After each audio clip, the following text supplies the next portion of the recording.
Hello, and today we will continue with Pervader. Two white felines emerged from beyond the corner and climbed down to greet us. One of them was followed by a strange floating orb. Aldrich, you're back, and you brought gas. Ellen and Ramus. Allow me to introduce my good friends Severin and Pervader. How interesting, and pleasure to meet you. Welcome to Elysium. We are honored to be here. I find myself looking at Pervader, our eyes meet. Suddenly my mind stumbles. Normal experiences replaced by hyper-awareness, a cascade of judgment overwhelms my thinking, flaring every sense I possess into great detail. I see her, she sees me. There's a strong connection between us at this very moment. It feels alien to me. I pick up an involuntary twitch in her right eyelid. Her back arches up even so slightly. She stalls her breath for the shortest moment. And quickly her eyebrow appears, then in her mouth. Each just a face away almost before it happens. I sense these things, and the senses begin to disappear. Suddenly I'm back to my normal self, as if I had been caught in a living dream. What just happened? I don't even remember what I was seeing. Embarrassment crawls up my spine, and I sigh away, unsure if I had been staring at her for too long, like some creep.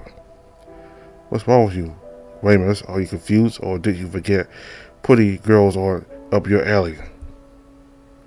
Get a hold of yourself. Sid glanced away to Ellen and Aldrich, though her playful expression remained constant. And we are very fortunate to have guests. My sister and I are the only ones in today. Oh, where's everyone off to? Business as usual. Of course, I stopped at the part of the mall as well. I've been asked to partake in a tributary appeal. Apparently some stupid nose driller has decided to accuse Maven Denera of abomination. Good of you to return where you did. Indeed it is. I was worried that I would be left alone in this icy prison. Pervader can be so careless sometimes. You're old enough to look after yourself, or you could come with me if you're so afraid of solitude. I'll be safer in the crypts of Kenneth Kabar. Severin has been reading too much drama lately. Please make sure you bother him as much as possible after I leave. He chuckled. I welcome it. If I am to be honest, I spend too much time reading my aviary anyway. But enough about us. Our guests mustn't be too keen to hear our petty squabbles. It doesn't get old until the fourth time, speaking from personal experience. Then perhaps they shall have their fill of us by the mall. Sadly not. We have no time for bickering. I brought our guests here because they need help. They need your help. You've rescued them already, haven't you? What more can we do for fugitives? Fugitives? The Inquisition and the Watch are after you, are they not? How do you know that? I'm an information broker. Knowledge is my coin, and study is my craft. Allow me to give an ounce of that charity as demonstration. You are Allen and Ramus. Two Pervaders escaped from an Inquisition jail nearly 2 weeks ago, following an incident which killed 4 watchmen in Chariot. They put a bounty out on your heads, $100 each. Did you know that? Anna and I glanced at each other, exchanging worried grimaces. I knew they would be looking for us sooner or later, but I never stopped to think how far it would go. I can't believe they put a bounty on us, as if we were thieves or murderers. But what about... Did they put out a bounty on anyone else? Of course, several Pervaders, but those are in the other parts of the country. You two are the only ones who managed to get in trouble for whatever happened in Chariot. Thank mercy Jimstar should be safe. Though we must not waste any time. The Watch isn't going to let up until we're all rotting in jail. I dread to think what they will do once they learn Jimstar has become a Pervader. I did not bring Alan and Ramus here as refugees from their wants. Pervader, I brought them here because of a curse that befell this young man. They are searching for a cure. What kind of curse? It was caused by an Nagati dagger. Alan reached back under his cloak and produced the item, handing it to Severin. This is not the original one that inflicted the curse, but it may hold the same black enchantment. Aldrich obtained it for us at the auction in Aeon's Road. We are very grateful for his help. Severin used his magic to hover the dagger up in front of him. Its accompanying sphere drifted forwards until it was a few inches away from the blade, then began orbiting swiftly around the small weapon. With each lap, it shifted its angle slightly and made a clicking noise. After more than a dozen cycles, it stopped and landed in Severin's palms. His fingers studied the orb's surface, and he appeared to be lost in thought for a few moments. Then he passed the orb to Pervader. She caught it and proceeded to play with it in the same fashion. Severin held the blade towards one of the torches above, studying its scene. I'm not too versed in Nagati artifacts, though I can sense it has some power. He then carefully handed it back to Alan. Nagati daggers have been in circulation among collectors and enchanters for several years now. As far as I know, their black enchantment hasn't been resolved yet, and there aren't many who are tackling the issue. Those humble bastards have been messing around with them forever. They are to blame for what happened to Ramus. Severin turned to look at me with a studious expression. Does it hurt? No, at least not usually. There's a crackling wound on his body, and it's growing. The others who were afflicted perished when the injury spread too far on every limb. That's what we are trying to stop, before it's too late. You say it hurts sometimes. Yes, when I push myself too hard, when I try to cast a spell. Ramus is still learning magic. When it hurts, it's like I'm being stabbed in the chest. The pain lasts for a few seconds and then it goes away. Are there any other symptoms? His surgery appeared when he became afflicted. Is that so? He tapped his chin a couple of times and he considered the problem. You think it's related? It happened to a few others as well. Those watchmen, most of them died. They gained this affliction as a surgeon at the same time. That's exactly what happened. He looked me up and down a few more times, then he stepped back. I'd like to take a closer look at this injury you have, if you will let me. I don't know if Aldrich mentioned it before, but I'm a doctor. Healing magic and medicine are my strongest suits. If this curse is affecting your body, I may be able to help, or at least figure out exactly what it's doing to you. Can you manage a cure? Unlikely. Most Nagati spells are still too arcane for my understanding. There's also the matter of the dagger. It seems very weak. That's because it's a distraction. Alan cracked that brow at Pervader. A distraction. An item with a weak enchantment is more difficult to examine. You may try to test it and analyze it, attempt to regenerate its tellers, or to ask for advice and study old books on the matter. Sometimes you learn something new, other times you don't. Most of the time you won't because it's too weak. Seems reasonable to expect failure when you have little to work with, right? She pointed confidently at a dagger in Alan's hand. That thing has a weak enchantment on purpose. Do you mean it's not the same kind of dagger? Worse, it's a forgery. The enchantment is there to distract you from the imperfect craftsmanship. Take a closer look at the etchings in the grip. Those channels look like they were freshly cut. It could have been kept in good condition throughout the centuries. Hardly, although it is weathered, the decay is not consistent across its surface. Someone reinforced the details to sell a story. Maybe they tried to restore it for the auction. They would be mad to do so. Messing with the structure of such a thing is tantamount to suicide. If they tried it, they would have ended up with the same injury you have, or worse. Beyond that, it is too late. Alan turned the dagger in his hands and tested its weight. You held one of these before? My hands have held many precious things. Everything I touch is inscribed in my memory. Without flaw or risk of omission, I can recall every detail with perfect accuracy, including the weight of things. Nagante relics are a special interest among Pervaders at this point in time. I like to keep myself abreast of any developments among the trade, even more so than the seekers themselves. Clearly, Aldrich gave a modest sigh.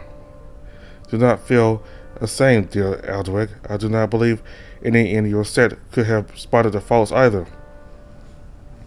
Your familiarity with the subject is invaluable. Oh, say nothing of the sort.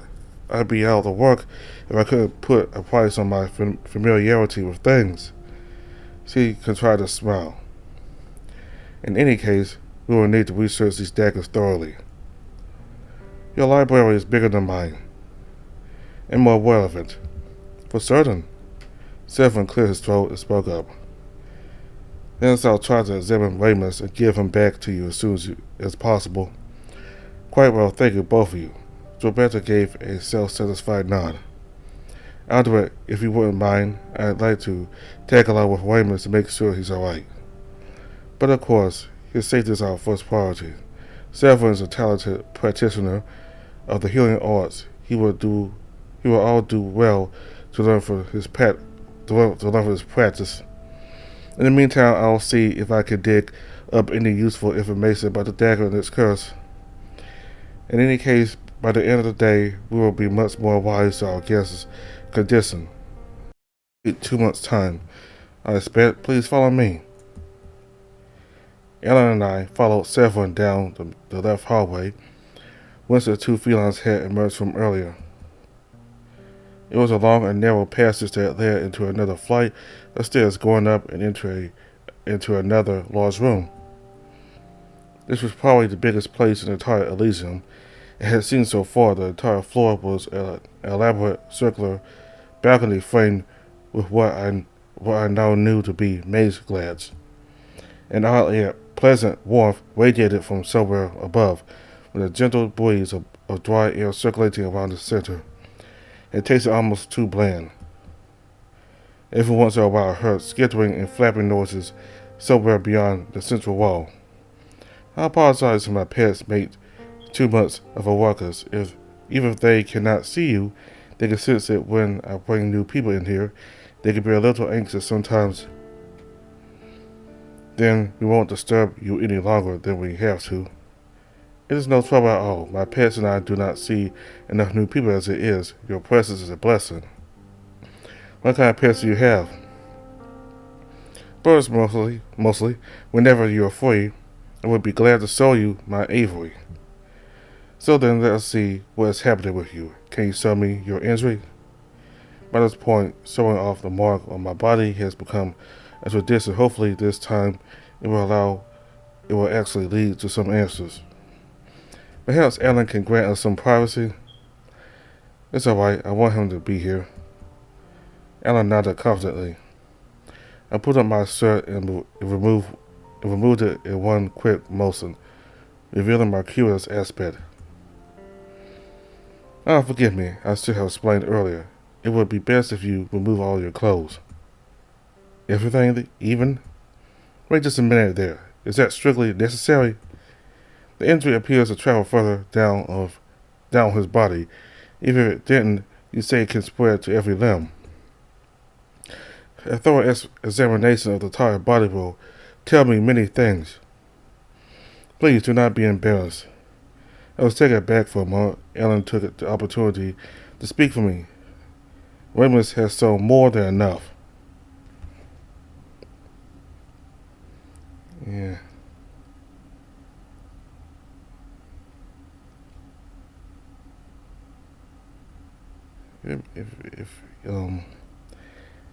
If that is an option that would be the most help for Ramus, then I can't allow a bit of embarrassment to get in the way of this, and I'm not that sorry anyway. Alan, it's alright, I don't mind. He opened his mouth, ready to argue against my decision, but then he stopped himself and turned away. Fine, if you're okay with it, then so be it. Alan just wants to look after me, but he doesn't have to be so wary. I trust that Severin is trying to do his best he can, try to do the best he can to help me.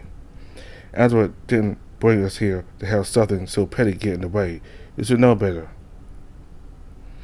It is my fault. I neglected to tell you what the examination entails. It's alright. Alan had turned with his back toward us and took a few steps away. But I guess I'm stripping now. Try not to think anything naughty. Oh no, stop. Thankfully, ever since I gained the ability to cast magic, my mind had also grown stronger. I had a greater ability to focus my will, and that I could use to spare myself any more indignity. I put my pants down, then I removed my underwear. The boots as well. Sure. And so I stood there, fully naked in front of Severin. I would be lying if I said I didn't feel a bit proud, all things considered, though I tried to prevent it from getting to my head. If he has other reasons for seeing me naked, then I'm confident that I will impress. Oh, what I'm thinking. Get a grip, Ramus. A bit of pride can mask awkwardness, I suppose. Now there's one more thing. I'll be using magic to lift you off the floor.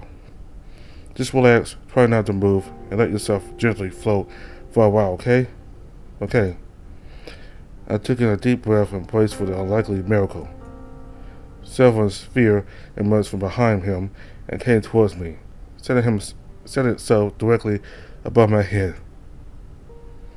Just look straight ahead while it works. Try not to follow the ball, or it'll make you dizzy. Soon after I felt the weight in my entire body begin to fade, the air became softer. My skin had grown as fragile as wicker. I feared that if I were to stumble and fall to the floor, it would break apart in pieces like shattered glass. Thankfully, my involuntary movements didn't seem to send me in any wayward direction. The floor had started to grow away from me. I found myself hovering a foot off the ground. Control is not within me right now. That peculiar sphere holds the reins of gravity. It began to hum. Then Wu said right past my face. Its quick motion produced blurred paths in my vision. Each time it looped, it made a clicking noise. As it traveled, I could almost feel it come through my fur, even though it was at least several inches away from my body at all times. Throughout its flight, it made small adjustments to its orbit, adjusting to the shape of my body. Less than a minute later, it stopped, and the sphere returned above me. My weight was slowly restored until my feet were back on the floor.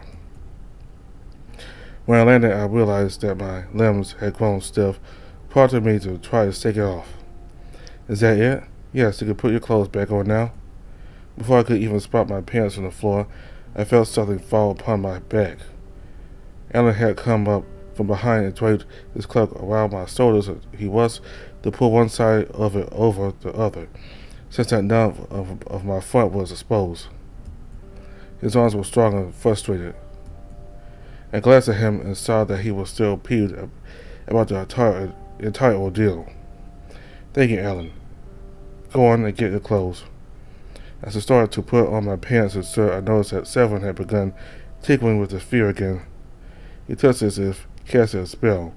Light flashed inside its looping channel and it released a crackling noise. A couple of times he stopped to think, then he went back to scratch at the ball. Soon after, the thing split apart into equal halves like a walnut, revealing a golden burst within. He got the pretty light into the air, and then he thrashed it. An endless number of tiny twinkling stars shot out in every direction, bouncing off of the walls of the room and off of me and Alan. They were like fireflies drawn evenly across the room. Then they all grew still, locked in time like grains of sand under a frozen lake. I held my breath for a moment for fear that I would disturb the tranquility of the scene. Slowly they began moving again. This time they flew back towards where Severin had sundered them. But they did not return to reform the wisp. Instead, they fell into place to create a rough image of a person. And it looked like me, floating in the air as if I had been asleep. The image was quite fuzzy. My nether regions cannot be that mangled. On the other hand, it did feature one slight detail, a recreation of my crackling wound. It sprawled from the point of my belly where I had taken a shrapnel, going up over my chest, down to my right inner thigh, as well as reaching left and right to my sides. That is your injury right there. So what is it? I've never seen anything like it, so I cannot tell you for certain. I will need to run more tests. What I do know is that it has a combined effect on your body. There is a magical source to your affliction, which is echoed physically inside your body, and that is causing your symptoms. The main culprit is your heart. The affliction has caused it to glow. It is also making your blood luminescent, and perhaps turning a shade of blue. What does that mean? So far it seems benign. As you said, you don't feel pain most of the time. Your turtle looks very strange, however. Yes, we were also wondering about that. All turtles are known to bear a resemblance to one of the 7 archetypes. Yours is unlike any of them. If this isn't some new phenomenon, then Aldrich or Roberta might know more about what that symbol means. I would ask them for advice. When you were cut, the circle appeared right on top of the wound, did it not? That's right. I suspect that whatever entity is causing your heart to glow entered your body through that wound and found its way there. That thing's creating this glow. Is it like a parasite or a poison? Neither. Whatever it is only one part of the entire thing. The rest of it is in the neither. It's in the other. If you wish to be cured, you need to deal with the thing that's causing it to persist inside your heart. Can it be removed? It would not be a good idea. Any intervention upon the organ is extremely dangerous, not to mention that we don't even know exactly what it's doing. Any other suggestions? The cat scratched his chin. I can tell a few things, but I don't expect it to be too successful. Nonsense. Do your best. Avoid anything dangerous or risky. There's no need to rush into anything. I agree. Prudence is key in cases like these. I glanced at both of them. Is there anything I can do? Well, I'll have to keep you here for a little while longer. Is that alright? I'll still be getting back to Aldrich. Do you want me to come with you? Of course not. You need to stay here and allow Severin to help you. He grabbed my shoulder and gave me a shake. All this is about trying to save you. It's not about me or Umbro or the Inquisition or anything or anyone else. I want you to never lose sight of that. I need you to work for this, alright? You're smart. Use your head to help us find the solution. Alan gave me another pat on the shoulder as he turned away and hurried off. Albert's study is on the other. I'll find my way, thanks. Then he disappeared as he climbed down the stairs. For a while longer, his steps still echoed through to my ears. Was every sign of Alan had faded, Severin scratched at his chin again. He turns towards the scintillating depiction of my body and whispered a spell to cause the collapse. Every twinkling fragment instantly coalesced back into its incipient wisp shape when then floated towards the sphere house.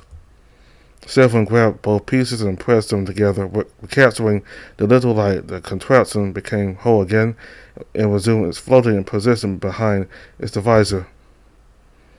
Well then, he gestured towards the chair on the other side of the room. Take a seat over there, and we'll continue. I followed his instructions. For some time afterwards, we didn't exchange many words as he seemed focused on his test, and I did not wish to disturb his practice. He brought out another chair and sat beside me while he fiddled with several new devices, 2 more spheres with similarly strange scanning movements.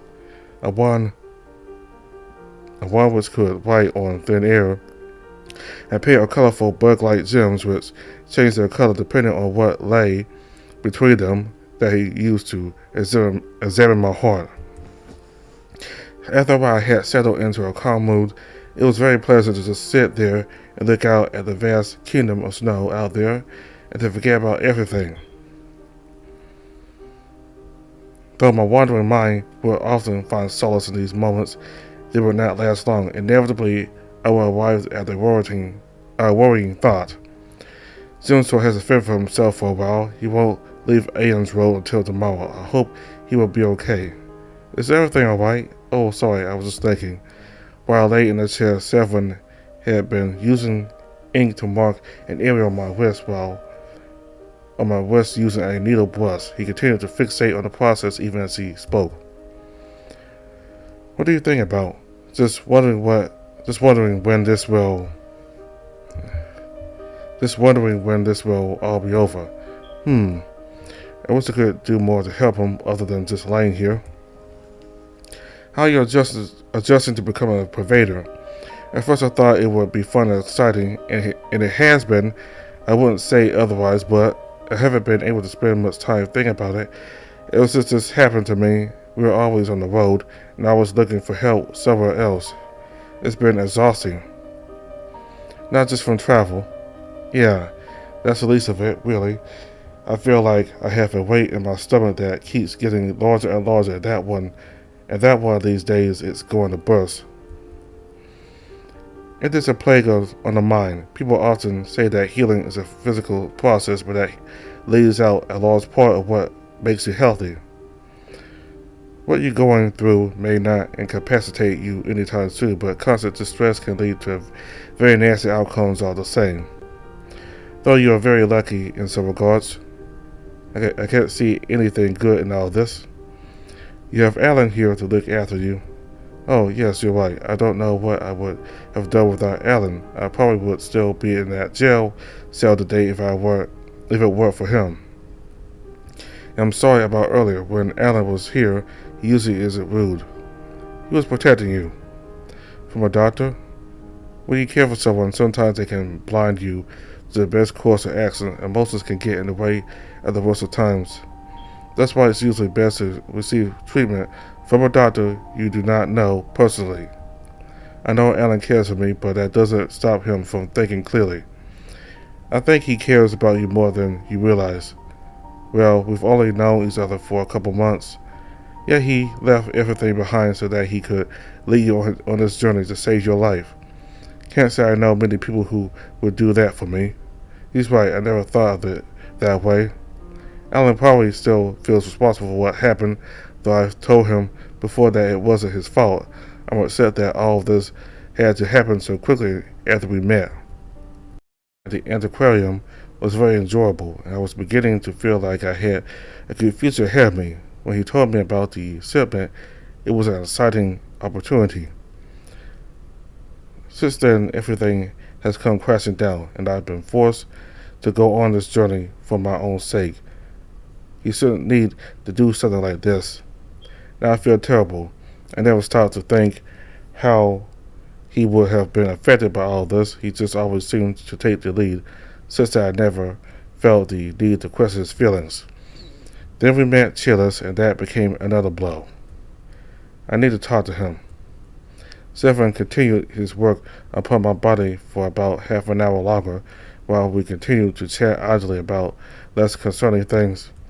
I bode my time, almost forgetting while I was still sitting in his chair. Even as we spoke to each other, my mind worked tirelessly to consider my relationship to Alan. He had said that I should be focused on my healing, but I have to put it aside for now. I cannot overlook this any longer. I need to know that Alan's alright. So there's not much more I can say. You're as healthy as they come. By all the scales one would measure health.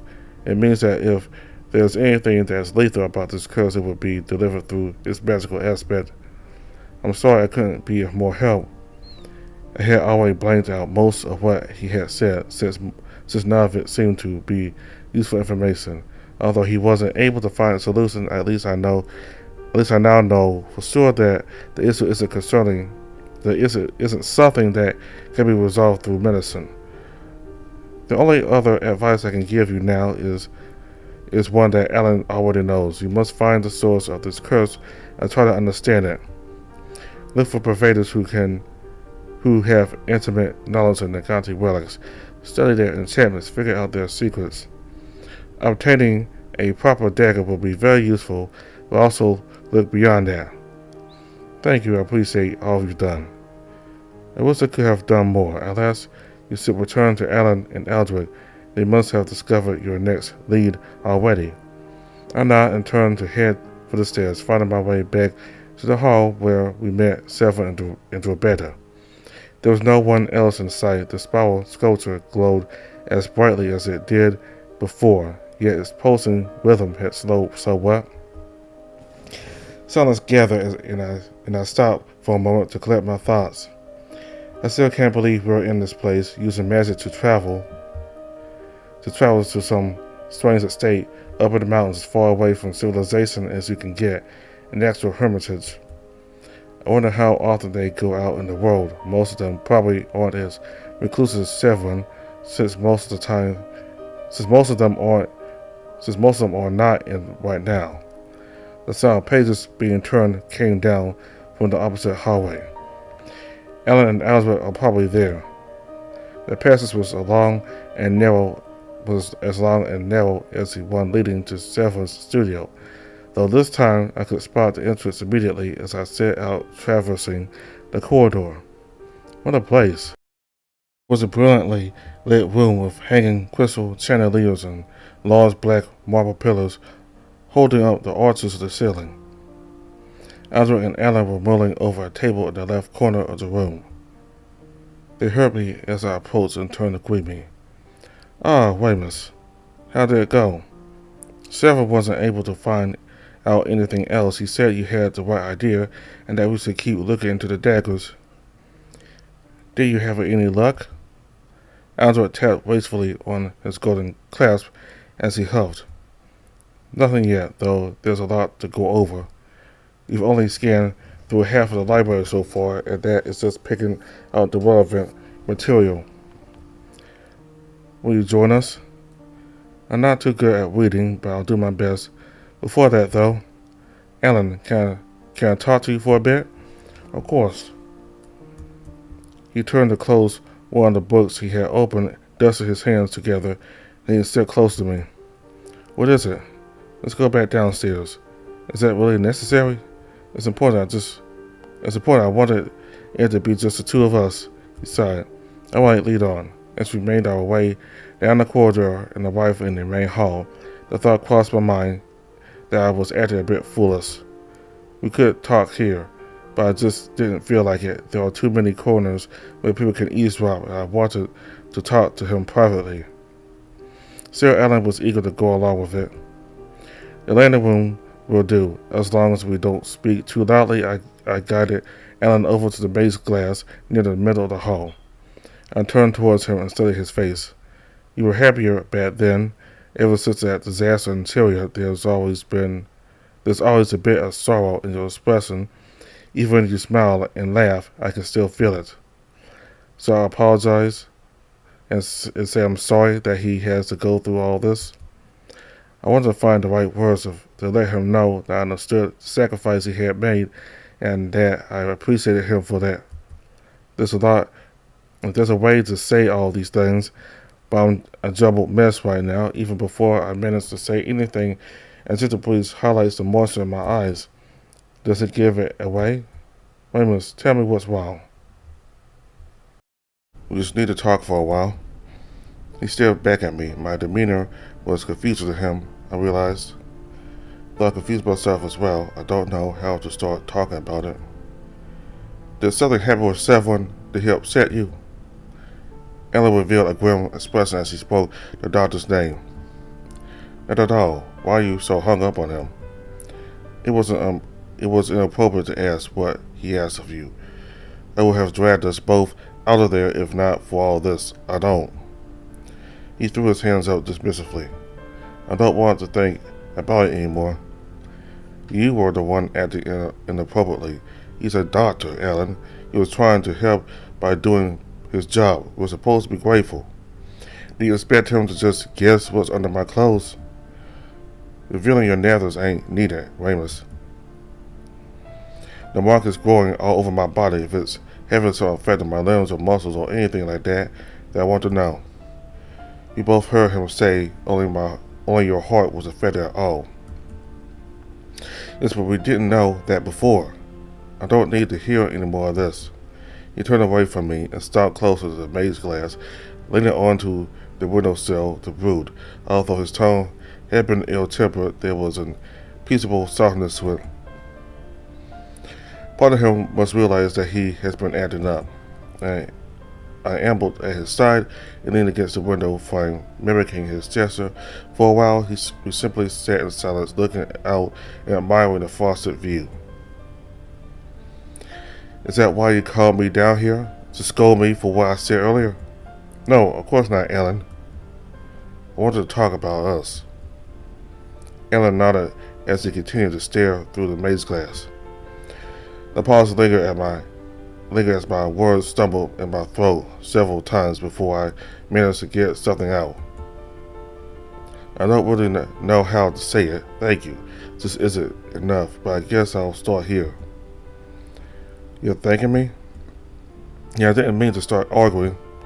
Yeah, Alan, you're the one keeping me alive through all of this. If you weren't there in the chariot when that disaster happened, I've had no idea what was going on. I have no clue that I was even dying or that I needed to seek a cure. Without you, I'd be completely lost. I wouldn't have gone north to look for help. I don't even have enough money for the trip. You're giving me everything you had to keep me alive. I couldn't just let you do all this on your own. There's no reason for you to do any of this. You were injured because of me, lad. No, Alan, you are not responsible. I don't blame you for any of it. I don't want to hear you say that ever again. I don't even blame Chillers, alright? Nobody wanted any of this to happen.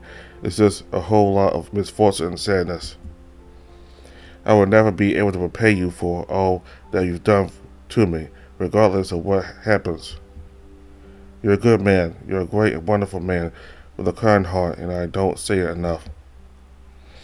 I feel bad that I haven't mentioned anything about it yet. Ever since I learned about the Sergio and the curse, I've just been excited and anxious about going along with everything. I shouldn't have forgotten that you're the one who gave me a path to follow, so thank you again. That's why I wanted to tell you, and I'm sorry I upset you earlier.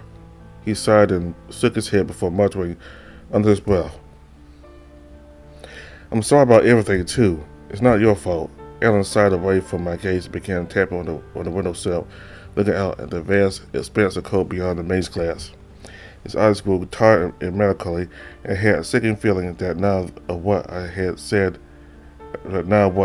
had brought him any relief. You're still upset. Am I not allowed to be upset? I guess. Are you not going to forgive me? I'm not upset at you. Then what is it? He let out an ill-humored grunt. Did I say something wrong? No, you've said kind things. I'm sorry, Ramus. It's all so tiresome. Right now I can't think about these things that you're saying. All I want is to figure out a way to lift this curse from your body. Everything else just doesn't matter, don't you see? I understand that. But I'm worried about you too. It's fine. I'm fine. There's no injury on me, remember? You know that's not what I'm talking about. Alright, mercy me, Ramus. For now, can we please just focus on the task? As it was waiting for us, and I don't want to keep him waiting. Tell you what, let's talk more about this tomorrow. It'll give me time to get my thoughts in order, and I'll be a bit more at ease after going over some research. We can talk about anything you want, and I'll listen to you and tell you anything you want to know. Is that okay? Sure. Good, thank you. And I appreciate the concern, Ramus, but rather you didn't have to worry about me so much. The last thing I want is for you to ail yourself with concerns for this old bear. No more of that. You've got enough on your plate already. Let's go back upstairs. I'm half afraid Aldrich will begin to lose interest in our plight if we dally we would dally a moment longer. We spent some time in our host's company among the many books and scrolls that littered the cells of his library. There were inventory lists, indexes, records, and diaries detailing secret expeditions which had been carried out over the past 2 decades, many of which were led by Edward himself. Alan had tasked me with analyzing the diagrams that came with the expedition logs in hopes of finding anything related to the dagger, my surgery, or the crackling wound on my body. Rummaging through the papers, I came upon a map detailing the various Nagante ruins spread across the Palatine. Most of the sites were scattered throughout Boetius and northern Orethane, but there were a few unnamed markers placed even as far south as Chismark. Are these Nagante ruins in the south? Those are Nagante relays, ancient magical obelisks built to channel the ethereal effluent in the area. But during the time of Nagante's Pervaders who journeyed across the continent would use these relays to replenish their energies or to fuel their traveling spells. That meant, I believe, shows every relay that we currently know of. Most of the ones in Boestius are still being maintained and can still be used today. Sadly, those that are south of the Inquisition's domain have been demolished by the Watch. Because of the afflicted beasts, if left unchecked, exposure to these monoliths can cause a lot of damage to wildlife, twisting them into vile, monstrous things. We were attacked by one of those creatures on the way to Aeon's Road. It nearly tore my throat out. Mercy, it must have been a terrifying experience. The roads have grown to be very dangerous in these rotten times. You must stay vigilant. Why keep these relays running if they cause so much damage? It is not a difficult task to isolate their influence. By setting up a few wards, you can easily prevent them from contaminating the local flora and fauna. Sadly, many of Orethane's relay keepers have abandoned their station. There aren't many Pervaders willing to serve that task now that Umbro and the Inquisition are an uncertain threat roaming the lands. The wars have faded and faltered, and now there are increasing reports of vicious beasts harassing the countryside. Then that must make the Inquisition more popular. If they can destroy those relays, the people won't have to worry about any strange predators. Indeed, with both Umbro and these wild attacks, I expect many of Orethane's Midnight Lords to succumb to the domain sooner or later. Wouldn't it be better if Pervaders destroyed those relays then? Then why? That way, you don't give people a reason to side with the Inquisition. Perhaps that would be wisest. However, most Pervaders either don't consider these ramifications or they have no attachment to places affected by them, or they consider these obelisks too sacred to ever ruin. Some might even welcome the Inquisition and their ravaging just so that they can finally rid us of Umbro, but I don't think they are the brightest bunch. Do you think the relays mean something to the affliction? No, Raymond was just curious about the markers on the map. I see. Alan had stepped closer. The pause lingered. Well, I should get back to studying. If you have any more questions, I'll be happy to try and answer them. Thank you, Aldrich. The boy nodded, then turned back towards his desk. Raymond, come here for a moment. Alan urged me to the opposite corner of the room. We wore a face of mild annoyance. I need to ask you to not distract Aldrich from his study. Sorry. As far as you're curious and want to learn, I encourage it, but now is not the time. You need to remain focused. We are not likely to have another opportunity like this in the future, so we need to make sure he does his best. I know you're right. Okay, you still got a lot of stuff to go over, right? Yep, I'll get back to work right away. I'll try not to interject. He drew his lips straight. I'm sorry if I came off too strongly. You're not upset, are you? No, I'm fine. Alright, good lad. He gave me another one of his reassuring 1-2 taps on the shoulder and smiled back. Want to hear some good news by the end of the day? Let's get to it. An hour or so later, I had gone over all the diagrams that they had gathered for me, yet nothing seemed to catch my eye. No doubt I have missed something. At least they will know that there are no obvious clues to spot in the sketches. You did good. Huh, liar. Nonsense. Now I know to look harder. See, that's very reassuring. So what's next? Give me something to do. Andre and I will keep ourselves busy for the rest of the day. I give you one of these books, but they are quite dense. I can take it, for sure, for sure. There's no doubt in my mind that you'll put your back into it, but I'd rather be a bit more reasonable. He turned around and went to grab an old book, not from the pile of research material, but from one of the bookshelves along the wall. Then he handed it to me. The title read, Narcotic Remnants. Why don't you spend some time reading up on the Nagatas history, knowing a little bit about what happened back then should help you understand the significance of magic in their culture. Hard to find a better place to start. I received the book. Adult frustration rose to my head as I came to terms with his instruction. I cannot fathom any other kind of trouble I could ever find myself in where the solution begins with learning about something that happened 1,000 years ago. Alan is too kind to be playing games with me like this, so I trust that he is right. One of the first things he told me about enchantments is that this kind of study was important to unlocking a Nagante secrets. So by the time I'm done with this book, I might die of old age instead. I returned to the main hall, book in hand, looking for a quiet place to hunker down and begin my study. Seven emerged from the narrow hallway just as I was getting ready to sit down. Oh, Weymouth, how goes the research? Nothing yet. Alan and Aldrich are still looking through expedition notes and secret books. It's going to take some time to go through all that stuff. You're not staying with them? I thought I'd leave them alone for a while. There's not much I can do to help, and I'd rather not distract them. I see. He drew closer and took an interest in the book I had laid on the table. Do a little bit of historical reading. Just trying to learn more about anything magic related.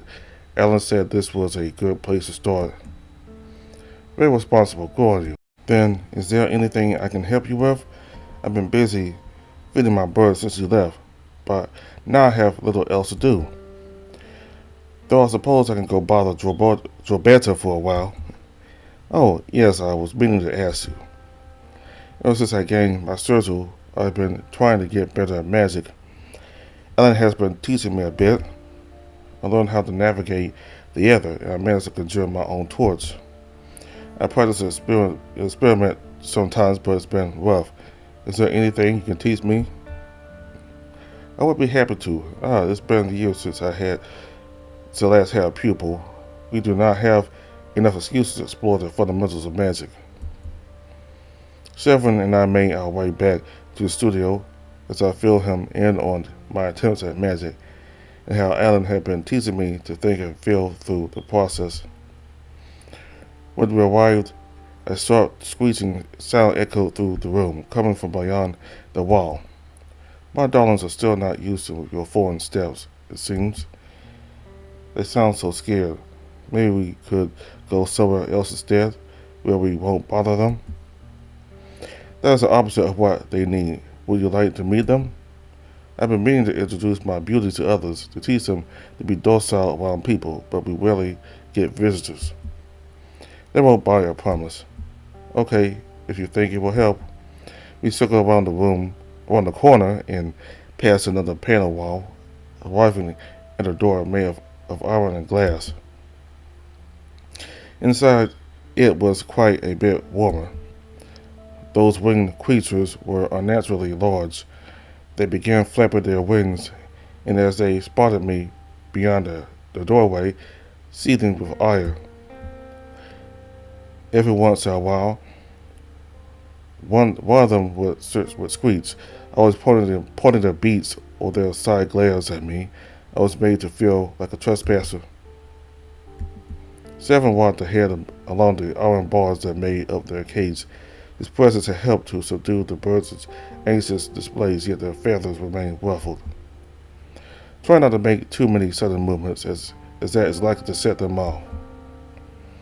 As he made his way to the other side, the tall bird with red feathers pulled at his sides, looking for reassurance from his master. Severin stuck out his finger like a hook and laid it under the bird's beak. The creature nudged into his hand, accepting Severin's gentle scratches. I stood still for a while, observing their bond. Eventually, all the creatures in the room fell silent as if they, too, had received their master's soothing touch. One began grooming its feathers, another started pacing around its cage, hooked its beak out in an attempt to grab Severin's attention. They're beautiful. I love them too, and they love me too. I don't know what I'd do without them. How are they so big? I've taken good care of them. They are at the peak of their potential. I try to make sure they remain as fit as possible. Every one of them is big, strong, and healthy, and they would be in their ideal world. The only real issue is socializing them. Then again, I doubt they will ever leave this mountain. The aviary is the only home they've ever known. Do you let them outside? Of course. Dragon here loves to soar and hunt for critters during the summer. He even brings me offerings sometimes. Pervader thinks I should teach him not to do that, but I won't. It's his way of showing that he cares for me. He knows Pervader doesn't like him, so he tries to give her offerings too. Poor thing keeps trying, but he doesn't understand. It's a gesture that counts. Yes, my sister isn't too keen on gestures. With her, everything is always about exchange. How do they handle the cold? Their feather coats are much thicker than you realize. If the heat enchantments in this Elysium ever fail, and if we all grow too feeble to rekindle them, then my pretties will outlive us all. Well, maybe not Lasana. Which one is that? His eyes started upwards. As soon as I glanced above me, I locked eyes with a giant bat which hung freely from the ceiling. Realizing that it was not on the other side of the bars, my heart skipped a beat. It looked like a big ball of furry darkness. The bat's eyes were wide, dark, and glinting with attention. Suddenly, it released itself from its perch and swooped down to land a few feet ahead of me. Don't be afraid, Nasana is harmless. The bat's nose began wiggling in my direction, teasing out my scent. She's interested in you. What should I do? Let her sniff your bat. If you want, present your palm to her, and she will take it as a greeting. And then she suggested while swallowing my apprehension. The bat's wet nose brushed against my fingers. She sniffed aggressively around the area. Then she leaned against my hand. Her warm breath was strangely comforting, inviting me to turn my hand and pet her. The hairs on her head were thick and fluffy like cotton. She continued to probe with her nose along the length of my arm. Then she went to scan my feet, then to my sides and my tail. I heard her begin to chitter and squeak. The sounds were so soft and diminutive, you would have thought they had come from a tiny mouse. I think she likes you. The bat suddenly stood up on its feet, rising to nuzzle under my chin. Her intimidating size made me fearful for a moment, as if she was aiming to gnaw at my throat, yet she continued to emit her soothing cries. Her side leathery arms struggled to grasp on to me for support, sliding down the sides of my arms as if they were oily. I bent my arms forward, allowing her relatively small palms to anchor at my elbows. Now she was eager to push her nose into my whiskers. And that tickles. Have you ever seen one before? As big as her? Never. I didn't even know they could grow so large. Nasana's special. She's a Denju bat. Pervaders breed her kind as pets and messengers. They're very intelligent and loving creatures, though they require a lot of discipline. She's lovely. Nasana can sense that you are sensitive to magic, you know? Is that why she's so curious? Indeed, Denju bats feed on magic. If you got a surge on you, it's like she thinks you're hiding tweets. She's not going to try to bite me, is she? Not my Nasana. You said you knew some magic. Try showing her your wisp. I spent a few moments sifting my thoughts, combining the instance of light in my mind. The ideas become kindling, and the wisp comes into existence. The bat releases her hold on me and falls back to the floor, tilting her head upwards to glare at the floating orb. She glances back and forth between it and myself and Seven. She won't go for it by herself. If you present it to her as a gift, she will know it's alright to take it. I did see as he asked, kneeling down and guiding the wisp into my palm and in front of the bear. Nasana lunged at the wisp and opened its maw with startling speed, devouring it whole. Then she thrust her nose forward, inhaling the misty remains of my little light until the air was a void of magic. Severin took a few steps forward and gave Nasana a couple of pats on her head. She seems very well behaved. It's a necessary thing for her, more than for my other pets. You may not be able to tell, but this Elysium is very thick with magic, thicker than most places in the world. In fact, there are wards and enchantments everywhere you step in this high bastion, and even further out on the mountain. And the Sana had any swift wilderness within her, she would devour all the spells that make this Elysium habitable, ruining all of Aldrich's hard work. The bat lit at Severin's fingers, which seemed to glow with the intensity of a spell. I'm happy you got to meet my pets. I let you pet the other ones, but they are a bit harder to befriend, and I think we have more important things to attend to. Severin released the bat and guided me towards the door. As we walked off, Nasana began climbing the fence and made her way back to the ceiling.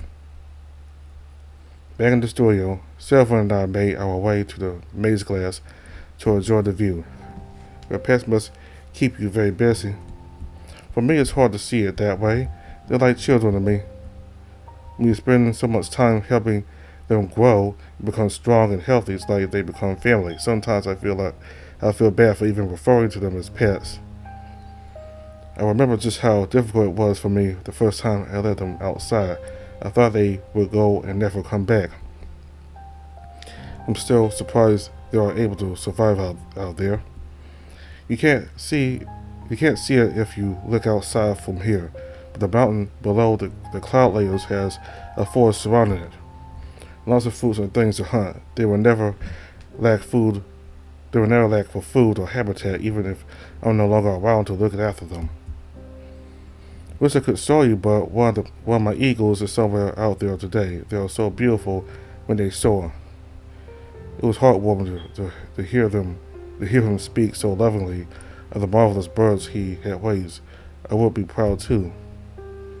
His eyes were lost gazing into the firmament. We allowed ourselves to become entranced by the majesty of the clear blue sky, as if it had been painted by a divine being. So peaceful, so wondrous in its purity. I can see now why Aldrich decided to settle in such a place. There are people who would die for a view like this. Severin shuffled next to me, rousing me from tranquility. I promised I would teach you something if you are ready to begin. Stop here for now.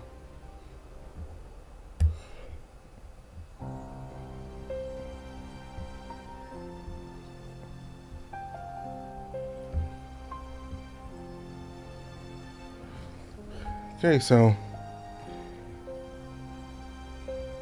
Severin was very helpful, but he wasn't really able to figure out anything for Weymouth.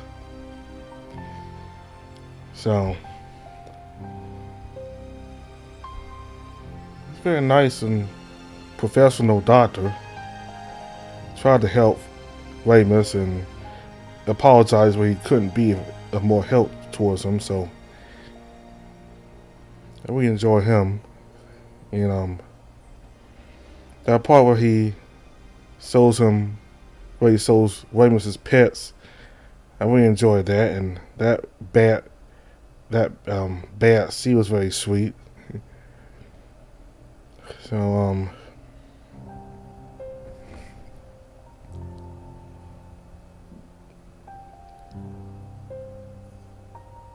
Alan, he got really upset when Seven asks Weymouth to strip naked so he can scan him and see what's wrong with him. Yeah, Alan's been very protective of Weymouth, especially when we got here to this place. And the people shooting firecrackers, so New Year's. So anyway, he's been very protective of Weymouth, especially since they've been here. So he really is determined to figure out a cure for Weymouth, and he lost everything pretty much, so he could help Weymouth. And Weymouth is very grateful for that, though Weymouth keeps blaming himself for what happened, which he keeps saying that it's nobody else's fault, but I think he needs to realize that it's not his fault either. It's nobody's fault. So,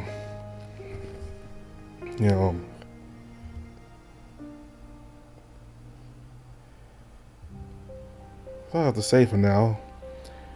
We'll go to Pervader next time and see what he can add to the situation here. So thank y'all very much for watching. Goodbye.